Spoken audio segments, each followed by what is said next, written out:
dia mulai menyiksa pelayan-pelayannya ya. Yang cowok dipukuli, ditendang ya, pokoknya disiksa sampai mati.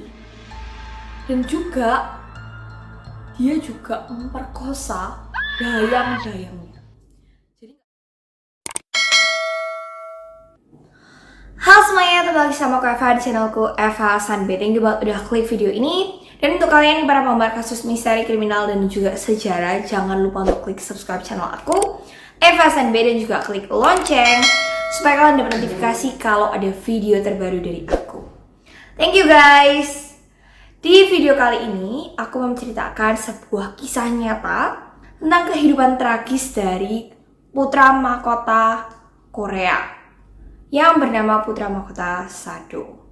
Nah, putra mahkota Korea yang satu ini itu guys, hidupnya tragis banget karena pada akhirnya dia dihukum mati oleh ayahnya berkat kekejamannya dan juga kegilaannya.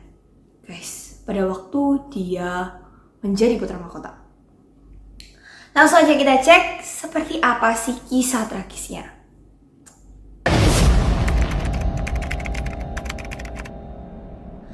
Putra Mahkota Sado lahir pada tanggal 13 Februari 1735.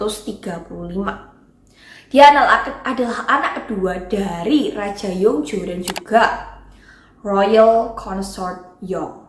Jadi mamanya dia itu kayak selir gitu ya guys, selir yang di bawahnya ratu, kayak gitu. Nah, sebenarnya Raja Yongjo ini punya anak pertama yang dijadikan putra mahkota. Tapi kemudian anak pertamanya ini tiba-tiba meninggal secara mendadak.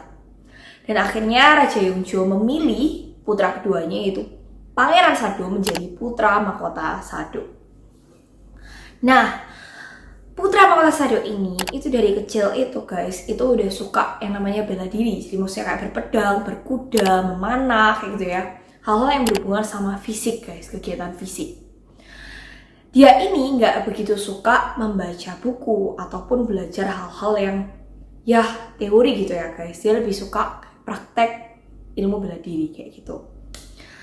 Tapi karena dia ini udah terpilih menjadi seorang putra mahkota, otomatis ya kalau jadi raja itu kan nggak mungkin ya hanya berkemampuan bela diri aja. Pastinya dia harus punya kemampuan dalam bidang teori, ya kan? Akhirnya papanya itu, yaitu Raja Yongjo, mendidik putra mahkota Sado ini dengan keras.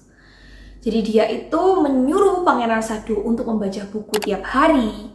Dan kalau mungkin ketemu sama papanya ya, sama Raja Yongjo ini, dia mungkin akan dites, kemudian ditanyain, kamu udah belajar apa aja, laporannya mana, kayak gitu. Jadi tiap hari dia itu disuruh melakukan hal yang dia tidak suka, kayak gitu. Tapi memang pastinya papanya ini punya tujuan yang baik ya untuk dia. Tapi memang papanya ini menurut istri dari putra mahkota Sado ini, papanya ini agak keras terhadap putra mahkota Sado. Jadi di depan pelayan dan juga dari istana, Raja Yongjo ini seringkali menghukum putra mahkota Sado. Apalagi ya, putra mahkota Sado itu pada waktu umur 15 tahun itu diberi yang namanya kekuasaan. Jadi dia itu udah boleh memerintah di administrasi, ya memegang administrasi, dia boleh mengambil keputusan untuk rakyat dan lain sebagainya. Seringkali papanya tuh nggak setuju dengan usulan-usulan dari putra mahkota Sado ini. Dia seringkali marah, dia seringkali bertengkar dengan putra mahkota Sado karena cara mereka berpikir tuh lain ya guys gitu ya. Mungkin putra mahkota Sado bilangnya A gitu ya. Si Raja Yongjo ini nggak suka dengan ide A itu. Dan dia merasa keputusan yang anaknya ambil itu selalu aja salah. Jadi dia seringkali menghukum putra mahkota Sado ini depan umum. Nah, karena tekanan yang begitu berat sebagai putra mahkota ya kan, kemudian dia juga tertekan dengan sikap ayahnya yang mungkin berekspektasi sangat tinggi terhadap dia. Sering hukum dia juga sering ketakutan ngadepin ayahnya gitu ya. Akhirnya pada tahun 1745, putra mahkota Sado ini mengalami penyakit mental illness, yaitu penyakit jiwa gitu ya guys, ininya penyakit jiwa. Jadi dia ini seringkali merasa ketakutan kayak gitu ya. Kemudian dia ada severe anxiety disorder, jadi kayak tiba-tiba panik gitu guys, tiba-tiba merasa takut kayak gitu. Jadi dia ini udah tidak bisa bersikap seperti orang normal pada umumnya. Nah, di tengah kondisi seperti itu, dia itu kemudian dinikahkan dengan seorang anak pejabat gitu ya, namanya Lady Hye-kyung. Lady Hye-kyung inilah yang kemudian menceritakan kisah nyata dari kehidupan dia bersama dengan Pangeran Sado ini. Nah, dia itu sama putra mahkota Sado ini adalah kayak teman bermain ya, namanya mereka tuh masih anak-anak guys, tapi karena memang zaman dulu tuh, apalagi di kerajaan ya guys, mereka dinikahkan lebih awal supaya mereka punya banyak keturunan gitu ya guys, untuk melanjutkan tahta selanjutnya. Nah, pada umur 14 tahun, putra mahkota Sado akhirnya punya anak dari Lady Hye-kyung ini. Mereka itu cukup, ya dibilang cukup dekat ya guys, karena kan dari kecil tumbuh bareng sebagai suami istri kayak gitu. Jadi cukup dekat. Nah, Lady Hye-kyung ini menceritakan kisah hidup dari putra mahkota Sado ini. Menurut Lady Hye-kyung ini ya, Raja Yongjo ini memang terlalu keras terhadap putra mahkota Sado.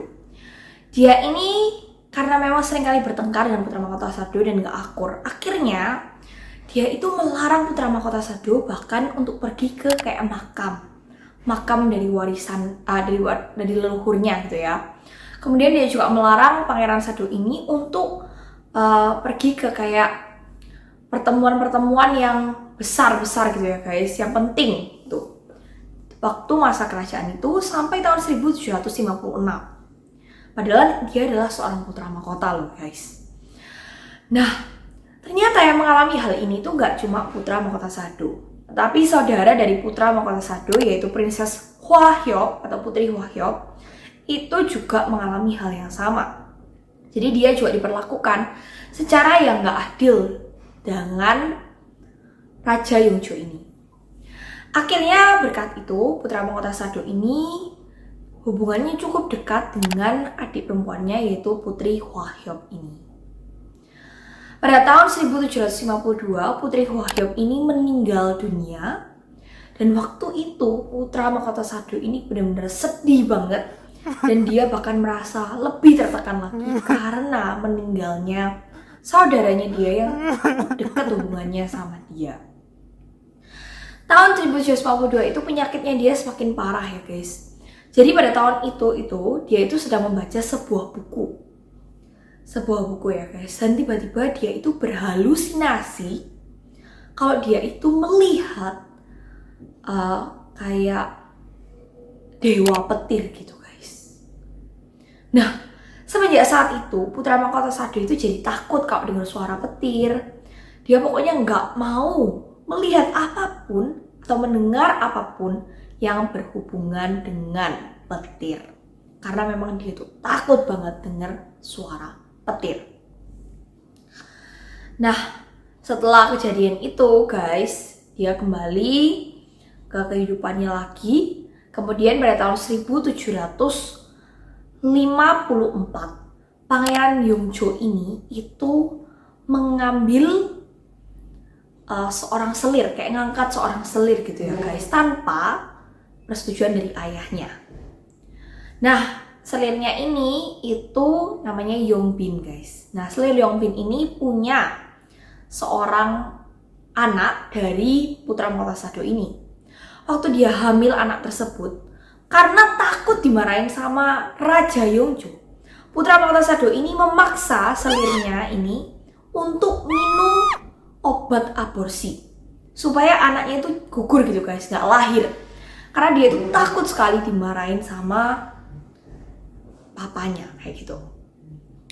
Tapi untungnya anak tersebut lahir dengan selamat guys, walaupun mamanya dipaksa untuk minum obat aborsi. Dan bahkan tahun 1755 pangeran atau putra mahkota Sado ini akhirnya punya anak lagi dengan selirnya yang bernama Yongbin tadi.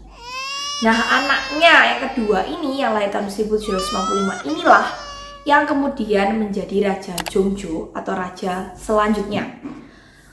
Dan dia ini adalah raja pertama dari seluruh Korea gitu ya. Jadi Korea udah bersatu, itu raja pertama dari seluruh Korea, guys. Pada tahun 1757, putra mahkota Sado ini tiba-tiba kehilangan 2 orang yang cukup dekat dengan dia.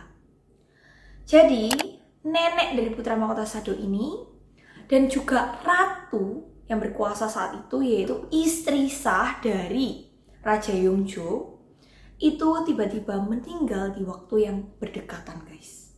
Jadi mereka tuh meninggal katanya gak sampai 1 bulan, guys. Berdekatan banget tanggalnya. Nah, putra mahkota Sado ini punya hubungan yang sangat dekat dengan 2 orang ini. Begitu mereka berdua ini meninggal secara berdekatan waktunya, putra mahkota Sado ini benar-benar sedih banget. Dia nggak bisa menampung semua kesedihan itu. Dia tertekan banget dan dia itu menjadi gila, guys. Lebih gila lagi kayak gitu. Karena tekanan dia sama ini, kemudian 2 orang yang dia sayangi, yang mungkin selama ini dia itu andalkan ya, guys. Tiba-tiba itu pergi ninggalin dia gitu. Saking stresnya ya, menurut Lady Haekyung, dia ini sampai pernah membunuh seorang pelayan yang melayani dia. Jadi dia itu motong kepala pelayannya itu. Sebelumnya ya dipukulin dulu si pelayannya ini, kemudian dipotong kepalanya sampai lepas dari badannya.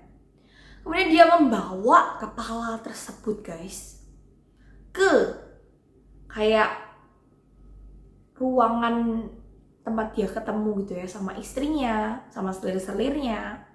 Kemudian dia memaksa semua selir istri Lady Haekyung salah satunya, dan juga dayang-dayang yang melayani dia untuk lihat kepala yang udah dia pisahkan dari tubuhnya itu. Jadi karena tertekan sekali, dia itu akhirnya sampai jadi violent atau jadi kayak melakukan kekerasan gitu ya, guys, untuk melampiaskan stresnya dia. Dan nggak berhenti sampai di situ ya, guys, karena dia udah merasakan ya kelegaan setelah dia membunuh dari pelayannya itu. Akhirnya sejak saat itu, setiap dia merasa stres dan tertekan, dia mulai menyiksa pelayan-pelayannya ya. Yang cowok dipukuli, ditendang ya, pokoknya disiksa sampai mati. Dan juga dia juga memperkosa dayang-dayangnya. Jadi nggak cuma korbannya laki ya, guys, tapi juga perempuan, dayang-dayangnya juga diperlakukan sama. Dia memukuli mereka, kemudian memperkosa mereka. Pokoknya untuk melepaskan stresnya dia, guys. Nah, ini jelas lari ke hal yang salah ya, guys, kayak gitu. Dan gak berhenti sampai di situ ya, guys. Pangeran atau putra mahkota Sado ini juga seringkali memukuli selir-selirnya. Jadi dia ini gak cuma memukuli orang-orang yang kayak dayang atau pelayannya, dia juga memukuli, suka kayak marahi gitu ya, teriak ke selir-selir dia ini dan juga istrinya. Bahkan sampai saking parahnya ya, Lady Haekyung itu, istri dari putra mahkota Sado ini, itu sampai menghindari banyak pesta atau pertemuan penting karena takut kalau bengkak bekas dipukuli sama putra mahkota Sado ini terlihat oleh orang-orang yang ada di pesta. Dia seringkali menutupi mereka dengan baju-baju yang panjang kalau memang terpaksa harus keluar. Dan sama juga dengan selir-selir dia yang lain, mereka juga semua ada bekas lukanya, guys. Karena takut dengan kekejaman dilakukan oleh putra mahkota Sado ini, Lady Haekyung ini sempat melaporkan kekejaman putra mahkota Sado ini kepada ibu kandung dari putra mahkota Sado, yaitu Royal Consort Yeong. Tapi itu pun Lady Haekyung ini ya sampai memohon supaya mama mertuanya ini nggak bilang ke siapa-siapa tentang hal ini. Karena Lady Haekyung ini juga takut banget bakal dibunuh oleh putra mahkota Sadok.